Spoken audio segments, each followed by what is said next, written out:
Now, a day before his term officially ends, the president of Gambia, Yahya Jammeh, has declared a 90-day state of emergency, further complicating the prospect of a peaceful transfer of power. He initially conceded defeat to opposition leader Adama Barrow, but later refused to step down. Barrow is due to be sworn in as president on Thursday, but remains in neighbouring Senegal for safety reasons. Well, for more on this, TRT World's Fidelis Mbar joins us now live. Fidelis, good to see you there. Just remind us, if you will, of the situation and how we got to this point. Well, after Jammeh conceded defeat and, there was jubilation across Gambia because this is something that was unexpected. After 22 years in power, because he was so powerful, people never imagined he was going to concede. And people were happy, and then suddenly he makes a U-turn and says he's going to challenge, the outcome of the election at the Supreme Court, alleging electoral fraud. And he lodged a complaint. The Supreme Court judges were supposed to come from Nigeria, but they couldn't make it because they cited logistic problems and said they can only be available in May.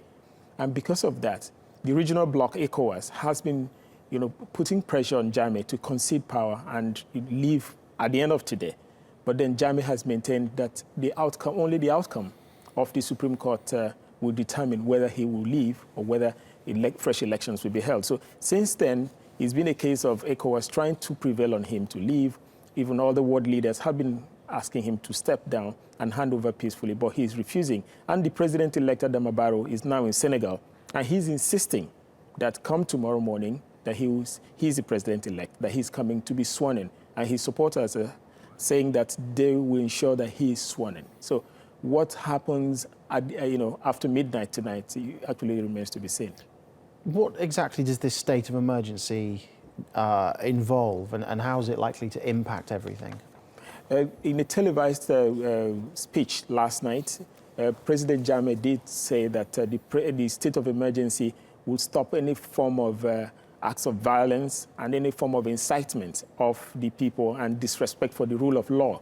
What this actually implies technically is that he's going to clamp down on people who have been more like asking him to step down, those who are not complying with his directive not to say anything concerning the election, because he doesn't want people to talk about this. He doesn't want people to be distributing leaflets or even going on social media to talk about this. He's already closed down about 4 radio stations that were critical of his decision not to hand over power. He's expelled all the foreign journalists who were in the country to cover the proceedings even after the elections. And then he's also clamping down on opposition. They're still arresting people as we speak. Even some soldiers who he feels are not loyal to his government have been arrested. About 4 of his ministers have defected because they are saying, we don't want to be part of this. And he's already fired about 12 diplomats because they asked him to hand over. So with what's happening now, technically there's already a curfew in place because the borders are closely manned by the security agencies.